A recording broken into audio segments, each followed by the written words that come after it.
Hello and welcome back to another guide for Crown Wars: The Black Prince. My name is Saiken and today we're going to take a look at the no BS, no repetition guide of the Gunner, the 6th class that you are unlocking throughout the gameplay.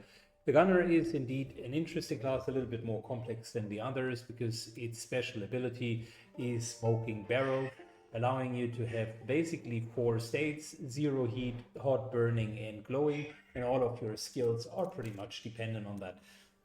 Since they've given them a little bit more complexity in the skill department, your weapon choice is pretty simple. You are going to be using a normal firearm.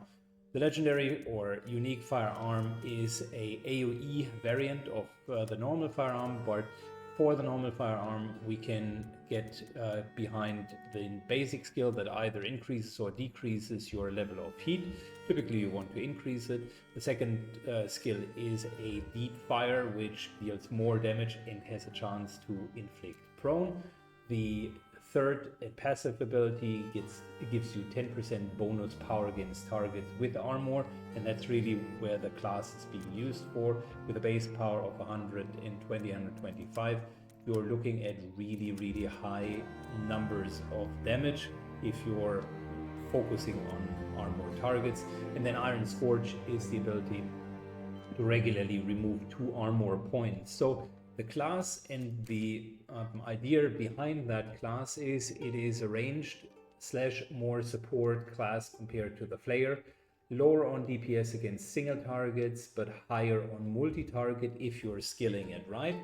And I'm going to go over a couple of combinations that I afterwards want to show in gameplay. So for starters, let's look at the different tiers. We're having on the left-hand side the Black Powder and on the right-hand side the Skirmisher build. On Black Powder level 2, you're ending up with Scattergun, which is a 5 field-wide cone. It starts pretty narrow, so you can shoot through your own characters, and then it widens up significantly. It deals damage to all of the characters. If you're level 1 hot, it gets inspired. Level 2, it applies burning to all of the targets, and level 3, it removes armor. So there you are already with the first armor remove. You do have Deadly Shot on the other end, dealing about 20% more damage. And then on top of that, Hot Random Debuff, Burning, Despair, and Slowed, which is not a very great combination. And if you go all the way up to Glowing, you inflict Poison and Blinded, or you rather have a chance to do so. So here's the first thing that you need to know about the Gunner. Getting the Gouge up to Hot requires you to at least have 2 rounds of fight, so your finisher will really dictate a lot of the gameplay. Unless you're playing with a unique weapon which allows to take shots into the open, because it's basically AoE damage.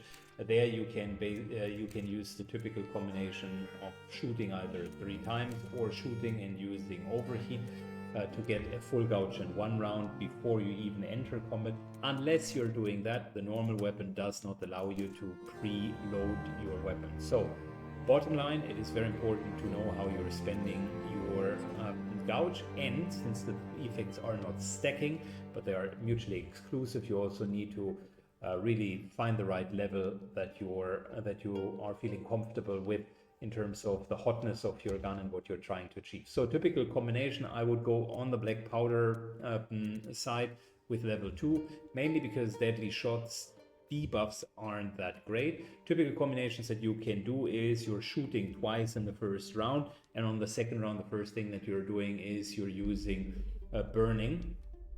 Or alternatively, what's also working is you come out of a battle and you have a full gouge. Next battle that you're going into, you're reducing your fire by once, and then you're shooting with Burning. Burning is a very strong debuff, and I can highly encourage you to try that, because it's essentially extra damage that you're applying. Glowing on this one isn't bad either, specifically if you have a lot of heavy armor targets. So overall, Scattergun, very good skill and will be the bread and butter. Next tier, you either heal, which is on the Skirmisher side. That is a single target healing, though it's not bad. It can substitute for the Alchemist, or if you don't have bulbs with you. It's a repeatable heal skill, so that's actually really quite good. And on top of that, it either gives Valiant or healing, so I can say it's a good skill. However, I think Overheat is a little bit better. Overheat always fills up your gouge to maximum level, but you get a bonus on top of where you're starting with. If you're just starting with Hot, it gives you the haste buff. If you're doing it on Burning, which is 2 slots in, you get the ability to inflict burning for 2 turns, and that's really strong. So typical combination that I would be going for is first turn, just load up with 2 shots, then second turn Overheat into Scattergun.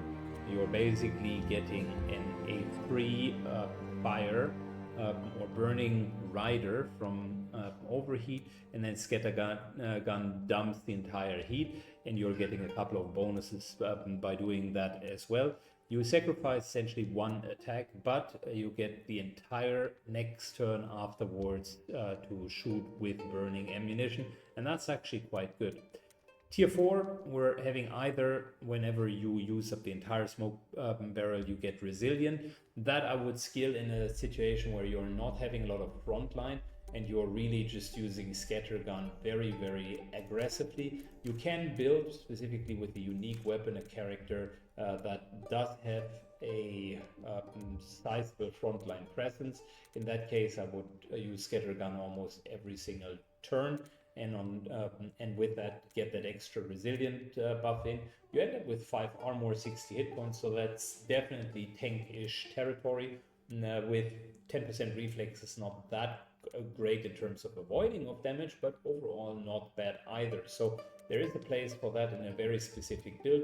I would rather, however, with most of the builds, suggest you to go Sadism, which allows you to have a 10% bonus power if the target has at least 1 debuff. So here's the deal how you can get to that. If you're using the unique weapon, you automatically get the debuff because it will always apply either slowed or prone. But if you're not in that situation, you're either using a alchemist to apply a debuff, or you're using Scattergun in order to then apply a debuff. And the moment that that happens, you essentially get 10% extra damage on all of your skills. So these 3 tiers are phenomenal. Scattergun, Overheat, and Sadism lets the characters start out very strong. Then we're having 2 tiers that are a little bit weaker. The 5th tier gives you the option to gunpowder fire, which is essentially an explosion around you with you in the center. Imagine a fire vial from the alchemist, and you're essentially in the center of it. There are a couple of interesting ideas. If you do it with only 1 hotness, then you will get an MP back, so you can kind of go behind the enemies, then use that skill and then get out. So it's kind of in and out. But I really felt that skill was never in a great position to begin with. Oftentimes Scattergun is just way more efficient than gunpowder fire. And the higher tier's chance to inflict burning or removes 1 armor point is really just the same as Scattergun. So if you're using this, unfortunately it also uses up all of your smoking barrel gouge. So in a sense, these are mutually exclusive, and that is what I mentioned beforehand. Scattergun has a relatively low cooldown, so it really doesn't require gunpowder fire. So that leaves you with No Man's Land, which I'm typically skilling. No Man's Land is a little bit of a special situation. It allows you to shoot a vial-based effect, so that is the 3x3 quarter, so to speak, into the backline of the enemy. You're going to deal a moderate amount of damage, and you either inflict despair or bleeding on the enemies, or weakening, and then your smoking barrel is already used up. Whilst this looks good on paper, it leaves a trail of shards on the ground, and then that makes it very situationally unfun to play around. because this will stay for one entire round, which means your follow-up turns of other characters moving in will also take damage. And I figured or found out in most of the cases that it just deals more harm than helping. So I tend to not use it, which means tier 5 is pretty much a dead tier. You could argue you're getting gunpowder in for the very few times that you dip in and dip out. Yes, you could also argue that you're using no man's land. Whatever, it's just not a good tier, bottom line. Next tier is the passive tier, which is actually relatively good. So the idea here is smoke screen. If you're dumping all of your heat, then everybody gets blinded, so it's a rider. I think they deliberately made that together with gunpowder fire. Here's the deal, even if you use the most benevolent situation, you're dumping a glowing barrel, 1 armor point removal, 4 to 5 points of damage, and then on top of that you're blinding all of them. Mind you, you're not getting your movement point back. You're still finding yourself behind enemy lines with a couple of blinded enemies. That's not a great position to be in. So the problem that I'm seeing with most of these skills is that the different tiers are not cumulative. If gunpowder would restore 1 MP, then inflict burning, and then remove armor, everything combined, then it would be worth dumping your whole entire heat into that skill. Fortunately, that's not how it works. So therefore, smoke screen very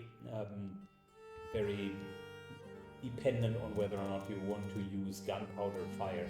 I tend to go with contagious ardor, which really allows you, after you are dumping your barrel, to get a valiant buff that's 20% extra damage, and everyone around you also gets that. So if you're clustering up nicely and you have 2 or 3 people in the back line, or you're finding yourself in the second row behind the front line, and then you're basically scattergunning, then that will trigger a valiant buff for the entire front line, and that is free damage, so it is actually quite good. In terms of the final 2 choices, I tend to go for Abject Terror, simply because that is actually a good option to dump all of your smoking barrel gauge.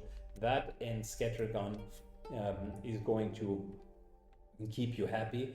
This deals massive amounts of damage. 14 to 18 is a huge area, and you can only use it when your gun is glowing. That is why it requires the glowing as a prerequisite, but it adds 2 random debuffs, and then it resets the smoking barrel. So I like Abject Terror, and typically in the later stages when you're playing the character, you can take a couple of shots, then load up the barrel, and then once it is full, I'm just keeping the load until such time where Abject Terror makes sense. If I feel a little bit more adventurous and I need damage right away, then Scattergun with level 2 is the way to go. Alternatively, there are a couple of builds that you can do with Overheat. Overheat basically gets you back up, so you could say in round number 2 dump the Scattergun, the next round you shoot once Overheat back to full, and then round number 3 you're going to Abject Terror on multiple enemies.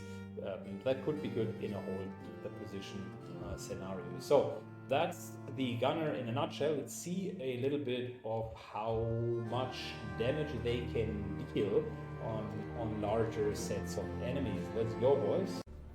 Alright, let's take a look at some game footage of the gunner. So we got a nice little clustered up array here. Gunners are fantastic in dishing out really high amounts of damage. You always need to just double check what kind of level you are on. For instance, Scattergun will inflict burning on level 2, but will remove armor on level 3. In this case, we just want to maximize our damage, so we're just going in with a fresh shot onto 7 people. Just look at that. First shot already injured them heavily.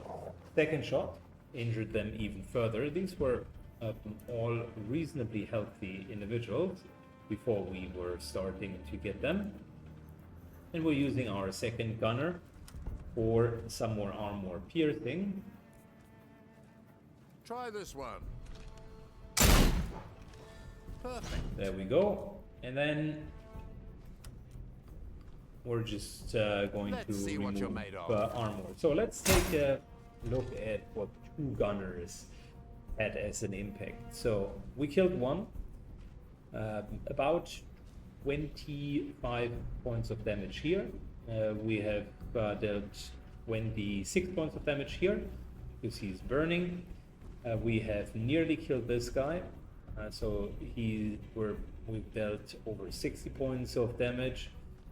We have nearly killed this guy with another 14, so that is nearly 50 points of damage. We have dealt 30 points of damage here and another 25, 30 points. No, actually plus 13, so 43 points of damage. So overall, that's a little bit over 150 points of damage, including the killed dog here. And that divided by 2 means 75 points of damage.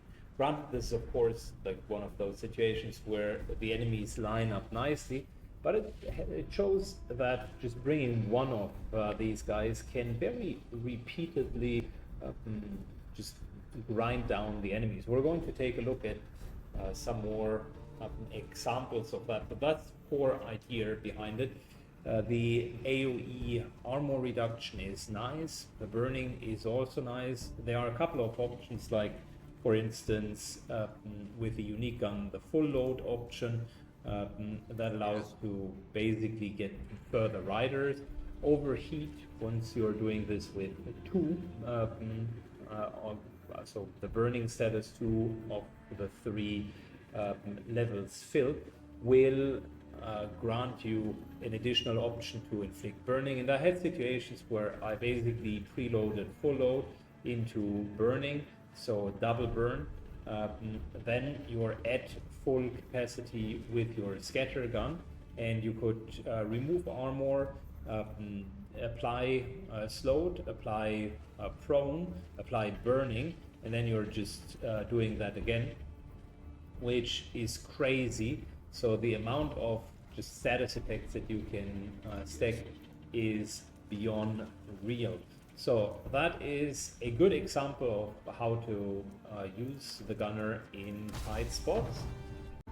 Alright, more footage this time from a situation where we are encountering quite a few enemies. Again, let's see how we're setting up this situation for success. Just because I'm going to move out anyways. After this, we're not going to have a lot of room to work with. Unfortunately, the bear this time will be a bit in a trouble. We are using scattergun, and with scattergun you can either get inspired, which is neat to get extra damage, or you can get the burning effect, which I personally prefer, or you're using it as an armor removal. So in this case, we're getting gouge 2. So gouge 1 is just the hit. Gouge 2 is then the burning effect. You can see triple burning in this case.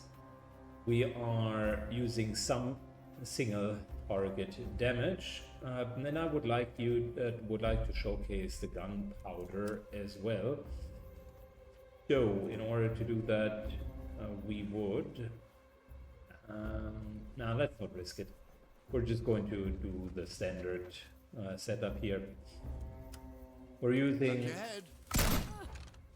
our ability Deep Impact for prone, and then continuing to shoot.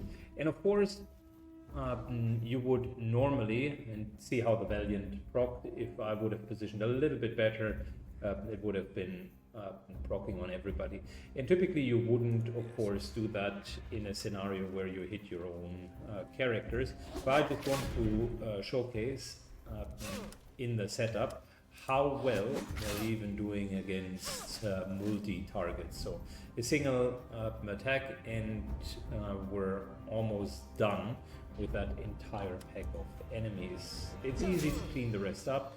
We're not going to do a whole lot of that because we need to get out of the mission, but the bottom line still remains. If you hit more than 3 targets, Ready when you are. the scatter gun is really good, and the unique gun is an AoE attack per se. Let's take a look at some usages of overheat, which grants you burning if you're in fact doing that with 2 gouge. And let's also look at a couple more high-level skills. Alright, so wanted to showcase high-level abilities. We're going to look at Abject Terror. And I should clarify a statement that I made earlier. You can use Abject Terror even without any heat, but it will not have the rider effects of the 2 random debuffs, which of course is fantastic. And it resets the smoking gouge. However, in situations like this, we are just looking at 70 hit points, even 120 hit points, and we're having 6 enemies. Abject Terror is fantastic. Look at the range, and even more so, look at the amount of enemies that we can hit. So this could hit easily up to 10-12 enemies. Let's get it started and see how well we're doing. It's a fantastic first ability in order to make it rain. And you can see everybody took 10 to 14 points of damage. So that's 60 damage right there in just one ability. It could have riders on top of it, but that requires a little bit more preparation. My turn. And we have just started. So here, on the other hand, we do have another gunner with the unique gun, and we've prepared a bit. And this time, you can see we've used overheat as the preparation. So I got 2 charges into hot and blazing, but not completely glowing, so burning. And with that, I'm able to essentially set them on fire because every single shot is triggering fire. Look at that. We do have 12 points of damage per shot. Now, we're not done yet. We can still work around a couple of other things. So I could either use scatter gun by going in and then hitting all of them, which I'm likely going to do, or I could remove armor from individuals. But since they are so nicely clustered up, we're just going to use that to our advantage. And you can see both of the gunners together. Let's just calculate 40 points of damage plus 12, so that's 52 points of damage. Here we do have 60 points of damage, 66 points of damage, so we're at 110. This here is 30, 140, 150, 100, and actually 200 already. Then here we got another 35, 235, and here we got another 15, so around 240, 250 points of damage with just both of them together. So if you want to start encounters, this is a very valid strategy. The gunner, specifically in the end game, excels at dealing a bit of damage onto multiple enemies, which is why I personally also like the unique gun a little bit better than the normal one, because it just follows that logic even more. And in contrast to someone like the Alchemist, who can deal AoE damage even more so in Spike version, the gunner doesn't really rely on consumables. So specifically if you have longer missions, you can continue on and on and on with the damage. And you've just seen what Abject Terror would do. Had I had Abject Terror on the second character as well, that would have been crazy, because we could have opened with 2 random debuffs. Someone is getting stunned, someone is getting rooted, so these guys would have had a really tough time, and we would have potentially dealt even more damage to them. Anyways, I hope you enjoyed the showcasing of the gunner. If you like the guide, leave a comment and a like down below, and consider watching a couple of the other guides. Enjoy the game and see you in some of my other videos. Thank you. Bye bye.